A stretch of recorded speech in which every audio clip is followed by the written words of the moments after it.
श्री ज्ञानदेव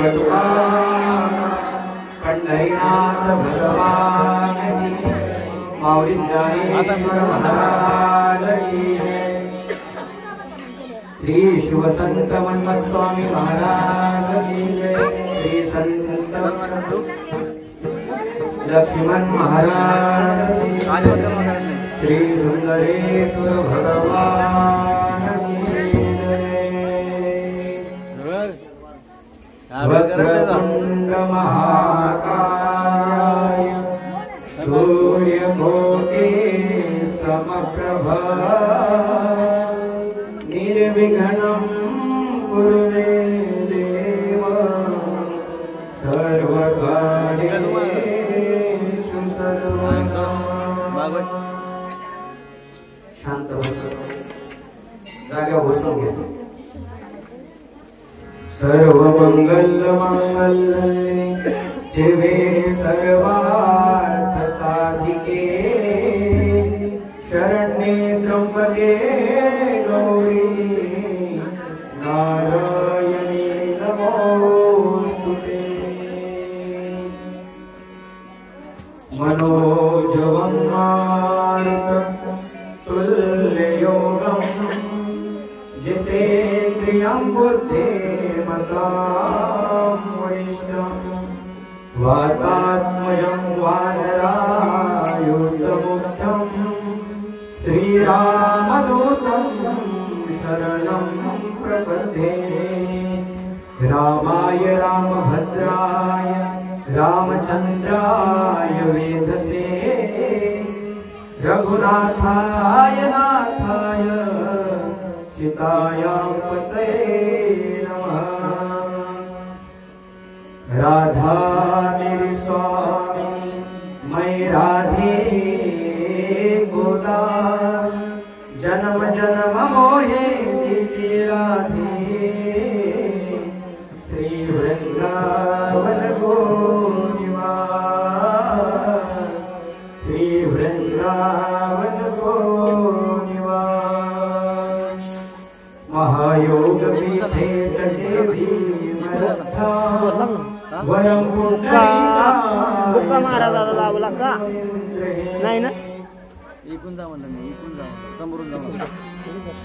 समागत्य तिष्ठन्तमानन्दकन्दं परब्रह्मलिङ्गं भजे पाण्डुरङ्गम्। मनो कर्पूरगौरं करुणावतारम्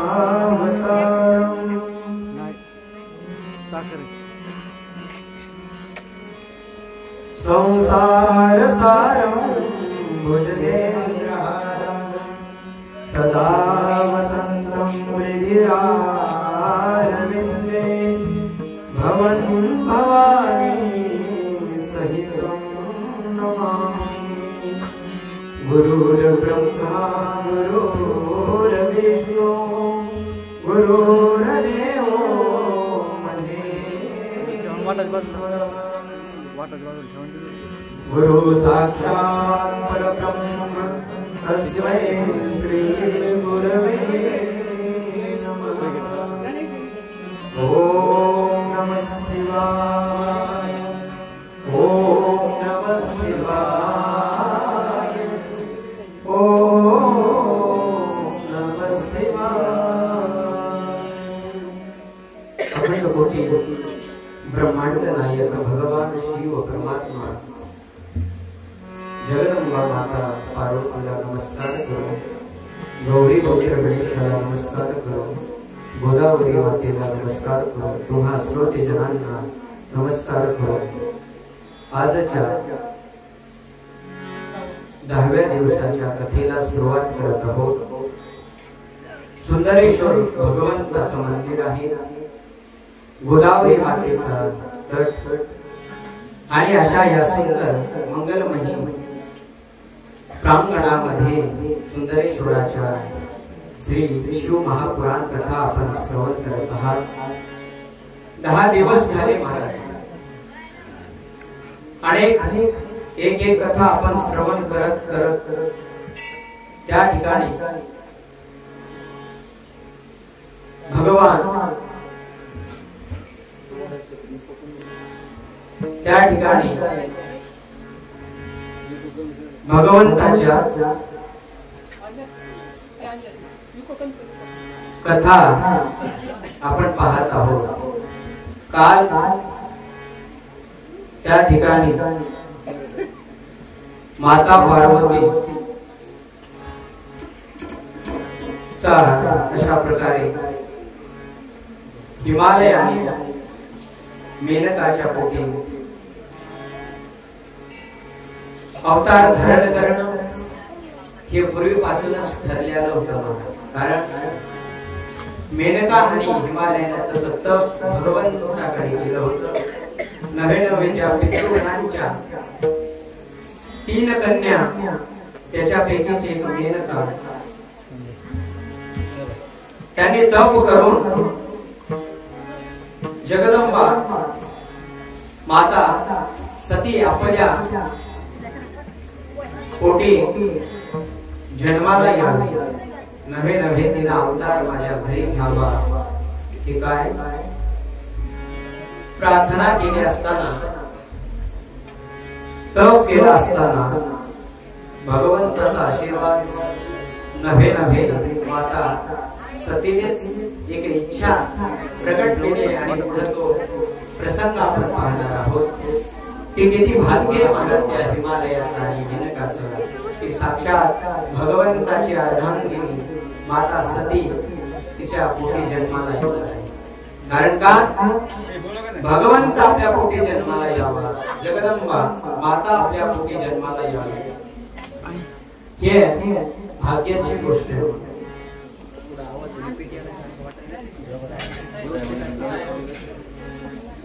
हर हर खाली बसून घ्या सर्व। नारद महाराज म्हणतायत विष्णु शिष्य महाशैव समेवयुक्त त्वया संविधे चरितं परमं हेतच्छिवा यश्च शिवस्य च। हे विष्णु शिष्य हे महाशिव हे विधे, कारण भगवान शिवाची कथा आहे। ब्रह्मदेव आणि नारद मुनीचा संवाद आहे आणि तोच ब्रह्मदेवाचा आणि नारद मुनीचा संवाद श्री सूत मुनी शौनका आदी 88,000 ऋषींना प्रयाग क्षेत्रामध्ये सांगत आहे। काही ठिकाणी नैमिषारण्यामध्ये सांगते असाही उल्लेख आलेला आहे, परंतु जिथं ज्या कथेचा उल्लेख आला तिथं ती गोष्ट घेणं गरजेचं आहे। कारण शिव महापुराणामध्ये काही कथा आहेत, त्याच कथा श्रीमद भागवतात आहेत आणि त्याच श्रीमद भागवतातल्या कथा याच्यामध्ये सुद्धा काही कथा आहेत, परंतु त्याच्यात पाठभेद थोडा फरक आहे। तर त्या ठिकाणी नारदजी प्रश्न विचारला, कोणाला? नारदजीनं ब्रह्मदेवाला की हे ब्रह्मदेव, तुम्ही आम्हाला अशी गोष्ट सांगा किंवा अशी कथा सांगा जेणेकरून माझ्या शंकेचं निरासन होईल। कोणत्या शंकेचं? की भगवान शिवाने त्या हिमालयाच्या पुत्रीशी म्हणजे पार्वतीशी लग्न का केलं, त्याचं कारण काय होतं, तो विवाह करण्यामागचा हेतू काय होता, असं विचारल्यानंतर ब्रह्मदेव सांगतायत की हे पुत्र,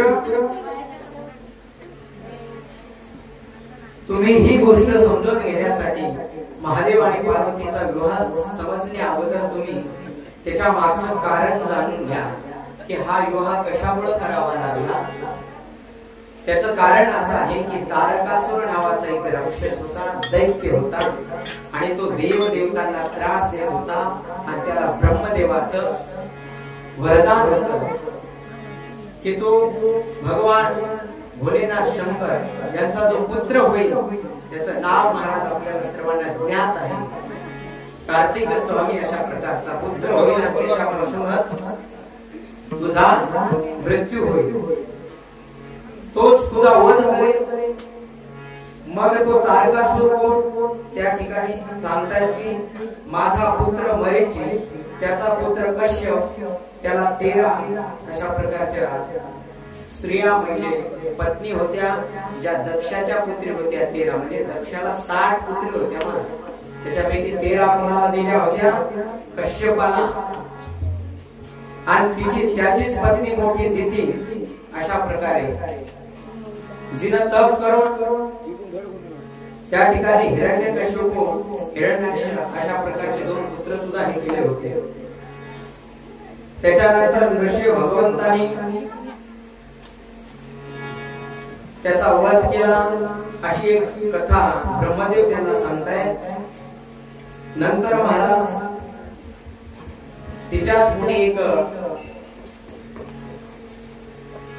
गर्भ असताना महाराज दितीचा त्याचे इंद्रानं 49 तुकडे केले होते महाराज. त्याच्यापासून एक ब्रजांग नावाचा देवता के समान असा विख्यात महाराज एक पुत्र त्याला झाला होता, महाप्रतापी होता. त्याच्यानंतर ब्रजांग शिवभक्त होता महाराज, नवे नवे भगवंताची भक्ती करायचा आणि आपल्या मातेच्या आज्ञेनुसार वागत होता. वारंगा नामोडी स्त्री अशा प्रकारे दीदी पुत्र को प्रदान करून पिता को अत्यंत प्रसन्न होकर, म्हणजे वरांग नाम अशा प्रकारचे एक त्या तारकासुराचा पूर्ण वंशावळी इतिहास सांगितला गेला. आता ती इतिहास जर आपण पाहत बसलो, एकाचा पुत्र एक, त्याचा पुत्र ते, आपल्याला जे आपण महत्वाच्या कथेसाठी आदुरतेने पाहत आहात गेल्या 2 दिवसापासून, तिचा अशा प्रकारे वेळ जाईल म्हणून आपण त्या कथेवर येऊ. तर त्या ठिकाणी ब्रह्मदेव नारदजीला सांगतायत की तो अशा प्रकारचा तारकासुर, कारण का वरांगी जी होती तिचा पुत्र तारकासुर होता आणि तो तपस्या करत बसला एका ठिकाणी. तपस्या करत असताना ब्रह्मदेव प्रसन्न झाले. ब्रह्मदेवाने सांगितलं काय मागायचं मागून घे महाराज. पूर्वी दैत्य सुद्धा भक्त होते महाराज, देव देवतांचे, फक्त विष्णूचेच भक्त कोणी नाही झाला महाराज दैत्य. कारण का विष्णू भगवंत पूर्वीपासून दैत्यांच्या खिलाफ होते, परंतु भगवान भोलेनाथ ब्रह्मदेव हे कोणालाही प्रसन्न होणारे देव आहेत महाराज. भोलेनाथ कोणाला प्रसन्न झाले महाराज? रावणाला झाले नाही. जटाकटाह संभ्रम भ्रमन्नले परिर्जरी विलोल वीची वल्लरी विराजमान मूर्धनी धगत धगत धगत ज्वला ललाटपट पावके किशोर चंद्रशेखरे गती प्रतीक्षम. अशा प्रकारचे तांडव त्या ठिकाणी रावणाला महाराज राहिलं होतं. शिवतांडव स्तोत्र म्हणतात त्याला. देव प्रसन्न होतात महाराज. रावण म्हणजे साधा माणूस नव्हता, दैत्य काय पूर्वीचे तारकासुर तसाच होता. त्यानं अत्यंत अशी तपस्या केली महाराज भगवंताची, ब्रह्मदेवाची. प्रसन्न झाले. काय मागायचं मागून घे. सांगितलं अमर करा. काय सांगितलं? अमर करा. परंतु ब्रह्मदेव म्हणाले मीच अमर नाही. त्या ठिकाणी तुला कुठून अमर करू मग फक्त एवढं वरदान दे की तुला या पृथ्वी तलावर मारणारा कोणी सध्या तरी नाही महाराज. परंतु त्या ठिकाणी प्रत्येक गोष्टीला काहीतरी तोड असतात ते आपण म्हणतो. जसं हिरण्यकश्यपूला संपूर्ण वरदान दिले होते महाराज, परंतु एका जागी तरी देवाने त्याच्या तोडगा काढलाच नाही. किती वरदान मागितले होते? आकाशात नाही, पृथ्वीवर नाही, शस्त्राण नाही, अस्त्राण नाही, त्या प्रकारे मनुष्य नाही, पशु नाही, देवता नाही, राक्षस नाही, असे कितीतरी वरदान होते महाराज. दिवसा नाही, रात्री नाही, त्या प्रकारे महाराज भरपूर काही. परंतु तरी देवाने असं काही रूप धारण करून त्याचा हे केला. कारण का जिथं माणसाचे विचार संपतात तिथं महाराज देवाचे विचार सुरू होतात. कारण तो देव आहे. देवा पुढे माणूस आला. त्या ठिकाणी बघा तारकासुर नावाचा तो दैत्य ब्रह्मदेवाला प्रसन्न केलं, वरदान मागून घेतलं. ब्रह्मदेवाने सांगितलं सध्या तर तुला कोणी मारणारा नाही, परंतु त्याच ठिकाणी त्याला वरदान बी दिलं त्या ठिकाणी त्याला एक कमजोर मनाची कमजोरीही तिथेच प्रदान करून टाकली, ती म्हणजे असं भगवान भोलेनाथाच्या पुत्राच्या हाताने तुझा वध होईल। मग त्या ठिकाणी ब्रह्मदेवाचा आणि नारदाचा संवाद आहे महाराज। त्याच्यानंतर तो तारकासुर अत्यंत त्रास द्यायला लागला, कोणाला? त्या ठिकाणी देवदेवतांना महाराज। बघा त्रास देत असताना तारकासुराचा देवदेवतांना त्रास, साधू संतांना त्रास होता महाराज। म्हणून देवदेवता घाबरले नव्हे त्या तारकासुराचा काहीतरी उपाय व्हावा म्हणून तो ते सर्व देवदेवता कोणाकडे गेले? आपल्या श्रेष्ठ देव म्हणजे विष्णू देवाकडे, अशा प्रकारे विष्णू भगवान परमात्म्याकडे गेले। गेल्यानंतर सर्व देवतांनी विचार केला की महादेव म्हणजे भोलेनाथ शिवशंकर यांच्या पुत्राच्या हातानं जर याचं मरण आहे तर आता आपल्याला तर माहित झालेलं आहे, कारण भोलेनाथांची जी पत्नी आहे माता सती, तिनं काय केलेला होता? अग्निप्रवेश इकडं। मग नंतर तिचं अशा प्रकारे प्रागट्य हिमालयाच्या ठिकाणी होणार, मग त्याचा विवाह लावा लागणार। नंतर अशा प्रकारची पुढची ताडजोड देवदेवतांनी लावायला सुरुवात केली होती। परंतु भगवान शिवशंकर तपश्चर्या करत बसले होते महाराज। तपश्चर्या करत बसलेले आहेत। भगवान शिवाला त्यांच्या तपश्चर्यातून जाग करावं लागलं त्या ठिकाणी। मग इकडे हिमालयाकडे जाऊन ते अशा प्रकारे सांगावं लागलं समजून। अशा भरपूर काही गोष्टी आहेत, ते देवतांनी सर्वांनी एक विचार विमर्श केला आणि त्या अशा प्रकारे कार्याच्या मागे लागले महाराज। बघा कथेकडे लक्ष असू। हर हर कथा ऐकायला बसलं, मन लागलं तर महाराज कथा आपल्याला समजत नाही, तो उगा ऐकायची म्हणून परीक्षा पाहायची म्हणून ऐकत बसा, डोक्यात काहीच येणार नाही।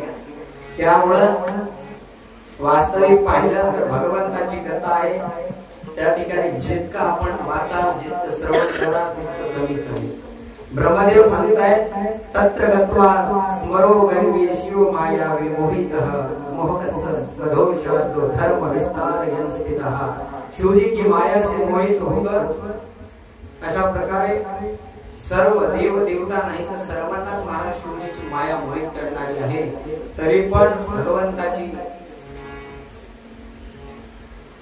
तपश्चर्या भंग करण्यासाठी देव देवता उत्तराला देवाला कधी ज्ञात नसाय का?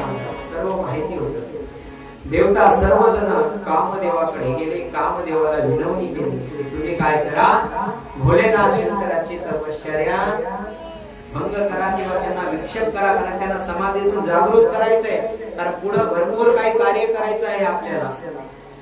त्या ठिकाणी कामदेव आणि त्याचा मित्र जो वसंत होता महाराज, हे दोघ जण गेले। गेल्यानंतर भगवान शिवशंकराला त्या ठिकाणी पुष्पबाण जे आहेत कामदेवाचे 5 मी त्या दिवशी सांगितले ते सोडू लागले।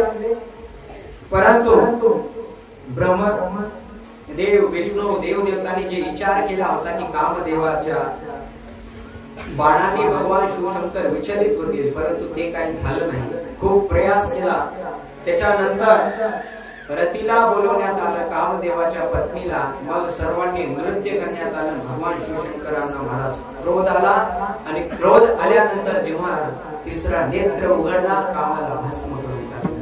मग रती शोक करू लागले की हे देवा असं कसं होईल? मग भगवंत प्रसन्न होऊन तिला वरदान देऊन टाकलं की तुझा पती असा नंतर महाराज द्वापार युगामध्ये भगवान श्रीकृष्णाच्या पोटी प्रद्युम्न नावानं जन्म घेईल, अशी ती कथा आहे। तर त्या ठिकाणी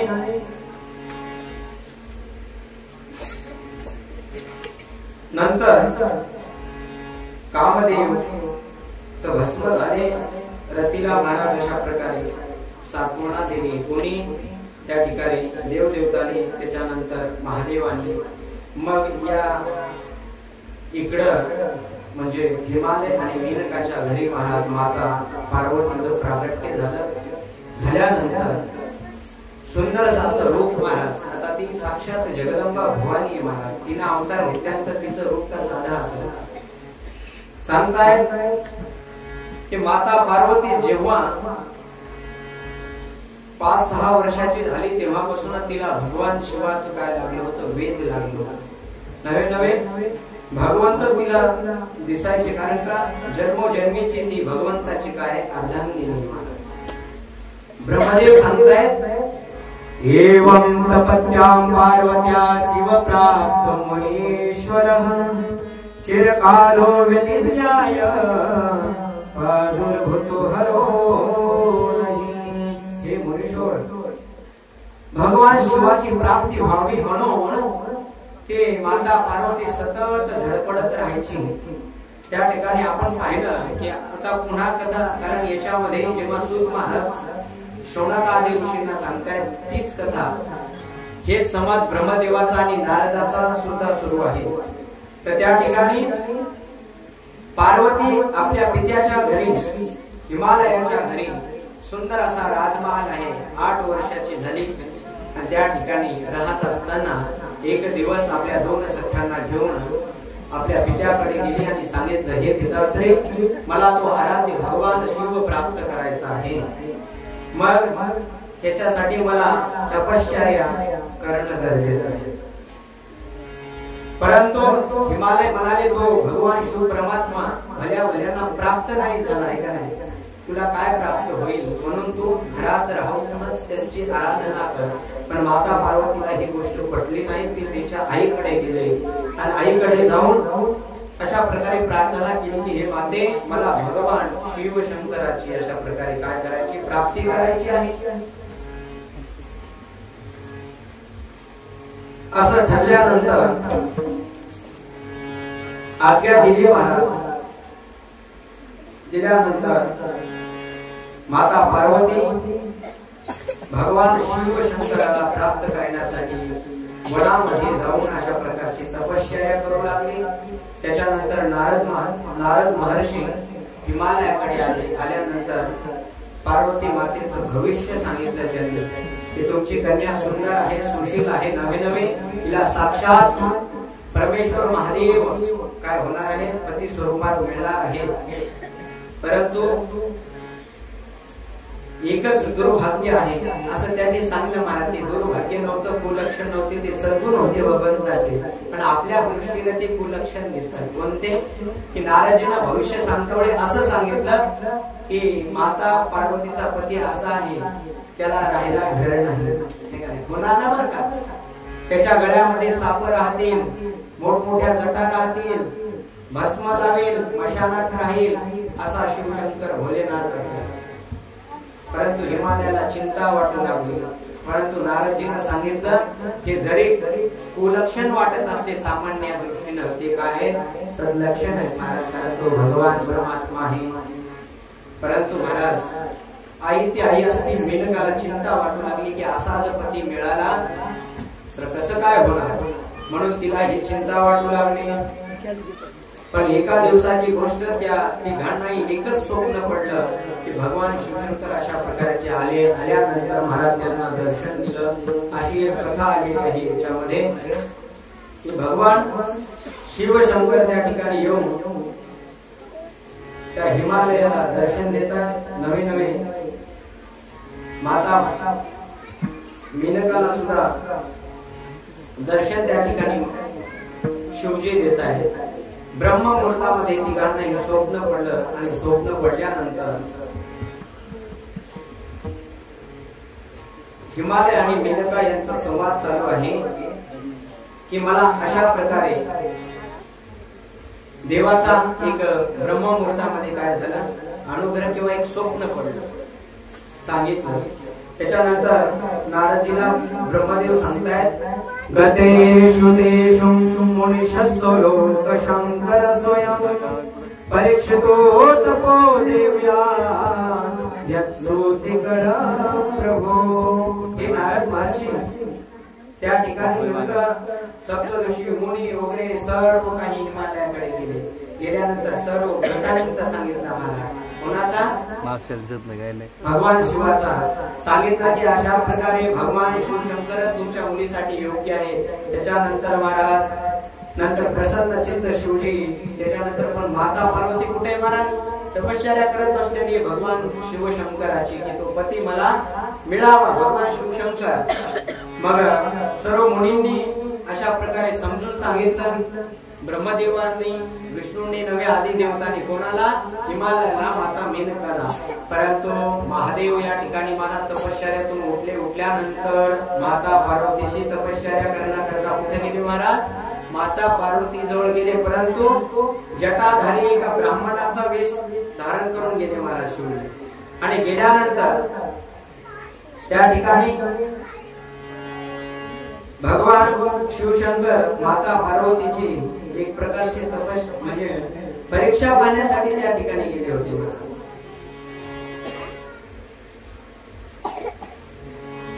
अत्यंत सुंदर असं ब्राह्मणाचं रूप धरलं महाराज.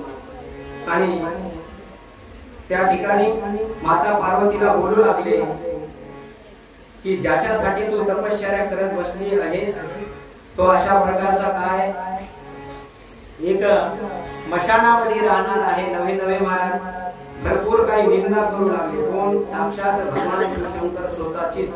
कशामुळे? की माता पार्वतीच्या मनामध्ये काय आहे हे पाहण्यासाठी. आणि मग त्या ठिकाणी माता पार्वती एक नाही, दोन नाही, काहीच बोलत गेली महाराज. कारण का मनामध्ये नवे नवे सर्वत्र भगवान शिवाचं तिच्या काय होतं एक प्रकारची अर्धांगिनी असल्यामुळे प्रेम होतं. मग पार्वती म्हणू लागली त्या ब्राह्मणाला की हे ब्राह्मणा, तुम्ही तर ब्रह्मचारी दिसताय, परंतु या वनाला प्रकाशित करत इथं कशासाठी आला आणि तुम्ही त्या शिवजीची निंदा का करत आहात?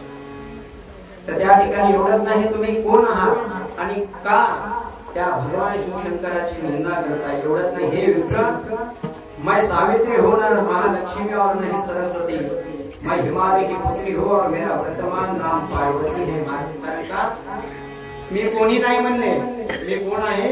एक हिमालयाची पुत्री आहे, माझं नाव पार्वती आहे. असा परिचय स्वतः पार्वती मातेने कोणाला दिला? त्या ब्राह्मणाला. ते ब्राह्मण नसून कोण होते महाराज? जटाधारी भगवान शिवशंकर होते. परंतु परीक्षा पाहू लागले. कारण देव महाराज परीक्षा पाहतो असतो की भक्त कितपर्यंत सबल आहे.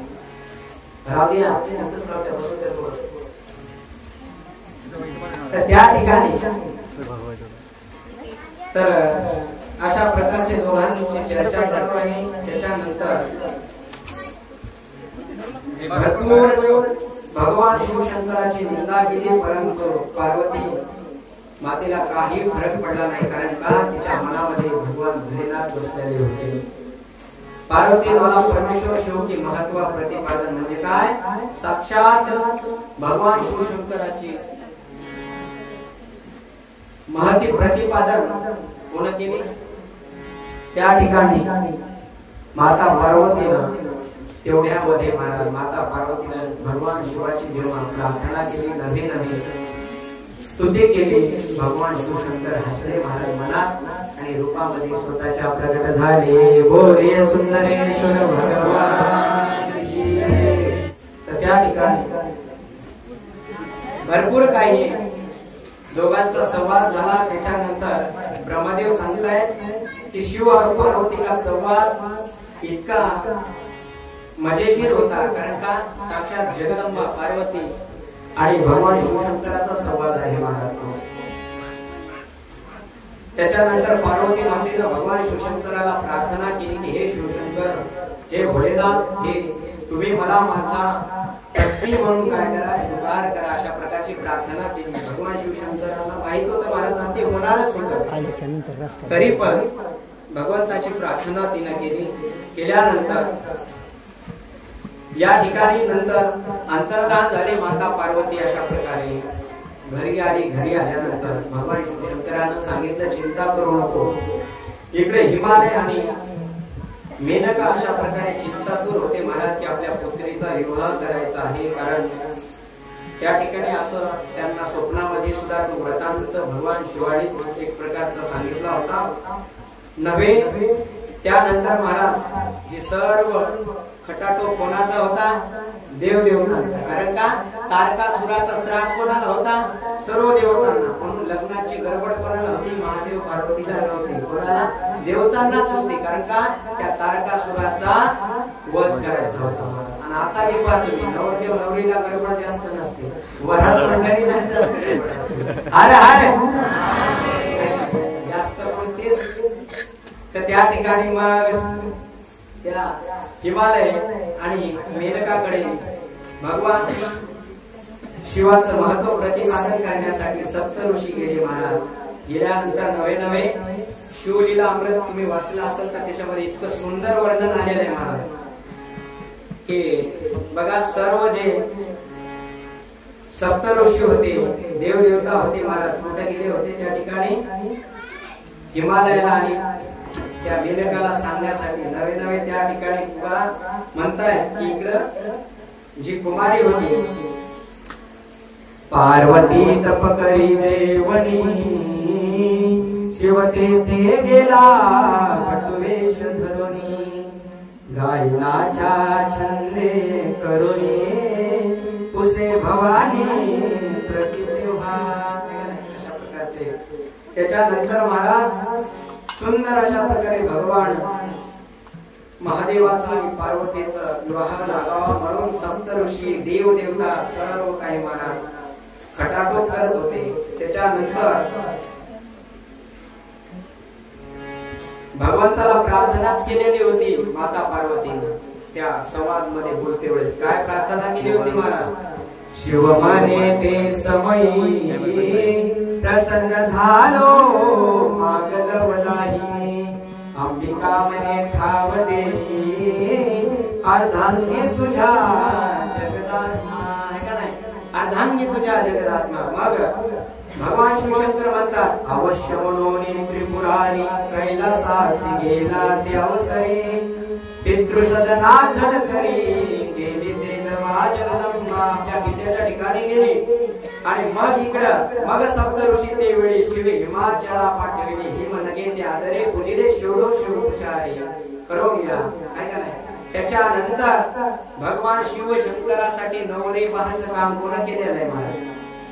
वशिष्ठ मुनीच्या पत्नीनं अरुंधतीचं नाव होतं. कारण का बघा पूर्वी प्रथा अशी नव्हती. पूर्वी तर पाहण्याचा काही हेत नव्हतं वाटतं. देव बाप्पाच्या काळामध्ये पाहायचं काही हेत नव्हतं. पूर्वीचे मोठाले माणसं ठरवतील तेच होतं महाराज. त्याच्यानंतर प्रथा सुरू झाली पाहण्याची हळूहळू.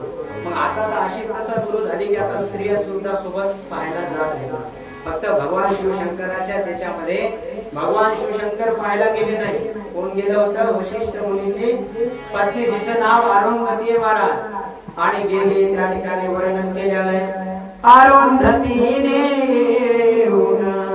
भवानी पाहिली अवलोकन, मने शिव आणि भवानी पूर्ण जोडा होय निर्धारे. अरुंधतीने येऊन पाहिली महाराज. काय म्हणते? शिव पार्वती हे सुंदर असा जोडा सुंदर असा दिसणार आहे. त्याच्यानंतर महाराज मन्मथ संवत्सर चैत्र मासी लग्न नेमिले शुद्ध अष्टमीसी, निश्चय करोने सप्त ऋषी स्वस्तानासी पातळे. तुम्ही म्हणता शिव महापुराण कथा सुरू आहे. शिव लीलामृताच्या ओळ्या काय म्हणताय? तेच आहे कथा एक आहे म्हणून त्या ओळ्या विचारतोय प्रमाण म्हणून. कारण का त्याच्यामध्ये श्लोक आहे. श्लोक म्हणजे तर तेवढा रहस्य नाही. जितकं ओळ्या बघून तुम्हाला समजलं. आणि एकच प्रसंग आहे. तर त्या ठिकाणी सर्व ठरवलं महाराज सप्त ऋषीनं. भगवंताचं लग्न ठरवलं. बघा कोणती वेळ होती ती?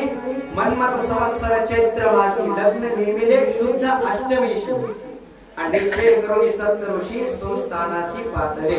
आहे का नाही? परंतु देव देवता वाटच पाहतायत कधी होईल शिव गौरी लग्न, इच्छिती ब्रह्मदानी सुरगण, तारकासुराचा तो प्राण शिवपुत्र घेईल कधी. आहे का नाही? देव देवतांना सर्वांना वाटू लागलं की कधी घेतोय प्राण, कधी लग्न होतंय, कधी पुत्र होईल. सर्वांना त्या ठिकाणी आशा लागली होती. मग भगवान शिवशंकराकडे सर्व देव देवता गेले, प्रार्थना केली. नंतर सर्व अशा प्रकारे त्यांचं ठरलं आणि ठरल्यानंतर महाराज सर्वांना एवढंच नाही तर इंद्रिय सहित इंद्रावरी सावित्री सहित चंद्रोत्तर 88 सहस्त्र ऋषीवर शिष्यासहित निघाले. मग काय तिकडे नंदेशी पाठवून ते वेळे सर्व देव शिवे बोलाविले घेऊन स्त्री दशांची पाळे पाक शासन पातला. म्हणजे नंतर मग अशा प्रकारचं लग्नाची वेळ ठरवण्यात आली. भगवान शिवशंकराचं लग्न महाराज अशा प्रकारे होणार आहे. आणि मग काय सर्वांनी अशा प्रकारे आनंद महाराज या लग्न सोहळ्याचा घ्यायचा आहे.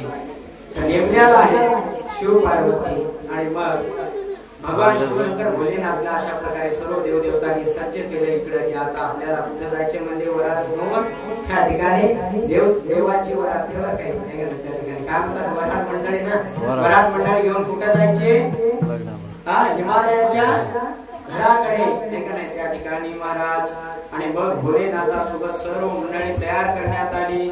इकडं हिमालयाने सुद्धा सर्व तयारी केलेली आहे महाराज. कारण काय भगवान शिव परमात्मा आपल्या घराकडे येणार आहेत. आज भगवान शिव शंकराचा विवाह महाराज सुंदर असा आनंद त्या ठिकाणी.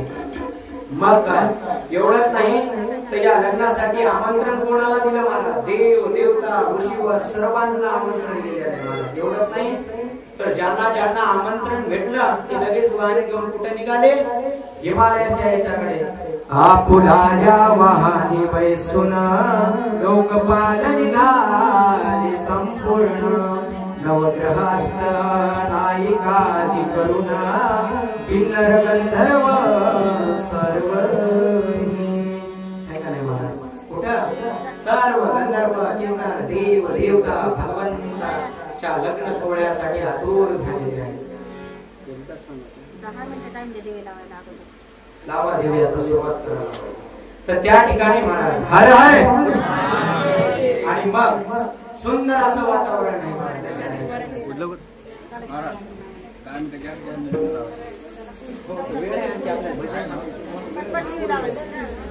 उठू नका बाकीचे उठू नका. कथा सुरू आहे आपल्याला बाकी बोलू नका. मग काय त्या ठिकाणी भगवान शिवशंकराच्या लग्नासाठी महाराज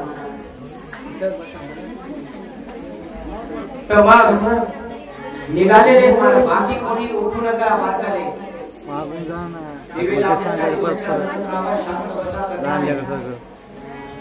हर हर. आणि अशा प्रकारे देव देवता तिकडे महाराज चाललेले आहेत. तर त्या ठिकाणी वर्णन करतायत. एवढंच नाही एवढं सर्व शंकर हिमाचल शाला सत्वर नगेंद्र देवनी समोर फुलवणी वराड मंडळी अशा प्रकारे भगवान शिवशंकर वगैरे त्या ठिकाणी कुठं आलेले महाराज हिमालयाच्या तिथं येत आहेत. आणि येत असताना महाराज तर मग परंतु जेव्हा भगवान शिवशंकर भोलेनाथ तिथं आल्यानंतर महाराज सर्व काही जसं आपण नवरदेवाला काय करत असतो सेपरेट एक रूम देत असतो तसं भगवान शिवशंकराला देण्यात आली. नवरदेव त्या ठिकाणी सज्ज होत आहेत. महादेव इकडे कोण सज्ज होत आहे? माता पार्वती. मंडप एवढा आहे पहा त्या ठिकाणी.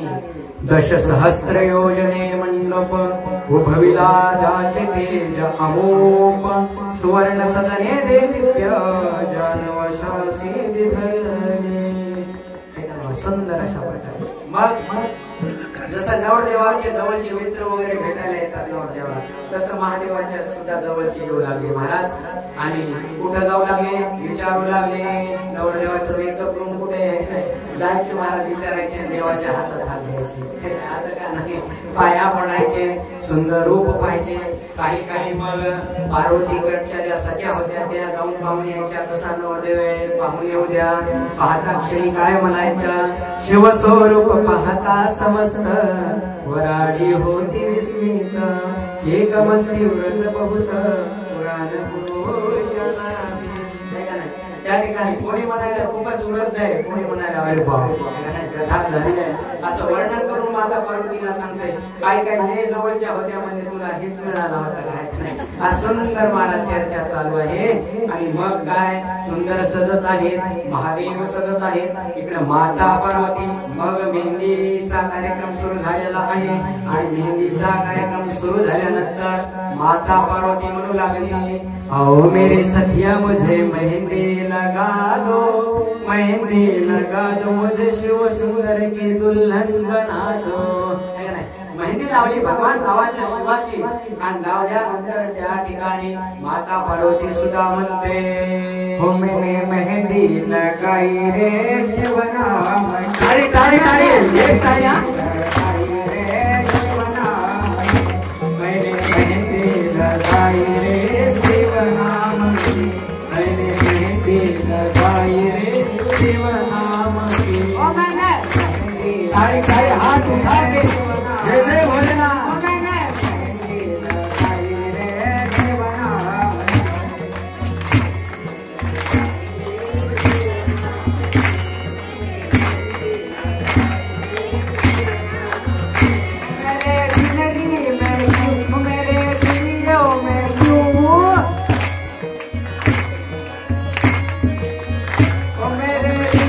टाळी हातावर पुरुष मंडळी, आनंद मैंने नंदनी लगाई, मेहंदी लगाई शिव नाम की, मेहंदी लगाई शिव नाम की, ओ मैंने मेहंदी लगाई शिव नाम, ओ मैंने मेहंदी लगाई शिव नाम, मैंने मेहंदी लगाई, मैंने मेहंदी लगाई शिव नाम की। ओ मेरे नैनों में भोले भंडारी, मेरे नैनों में भोले भंडारी, ओ मेरे नैनों में भंडारी, मेरे नैनों में भोले भंडारी, ओ मेरे कानों में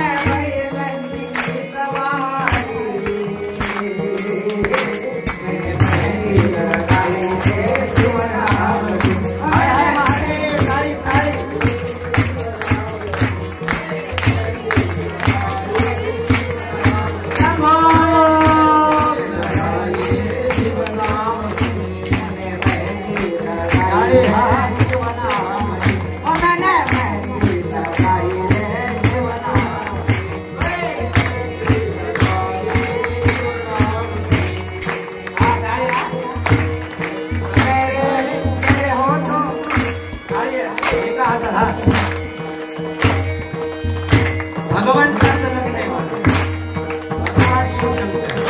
सुंदर असं वातावरण, हात हात हात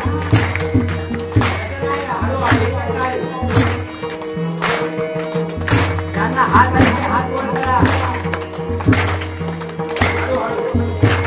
आणि मग माता पार्वती म्हणत आहे, हे भगवान शिवाच्या नावाची माहिती म्हणताना लावली, मैंने मेहंदी लगाई शिव नाम, आपण सुद्धा आपल्या जीवनाला भगवान शिवशंकर याच्या मेहंदीचा कलर द्यायचा आहे म्हणजे कोणत्या त्या भक्तीचा, शिवभक्तीचा मेहंदीचा कलर आपल्या हृदयात उतरला आहे।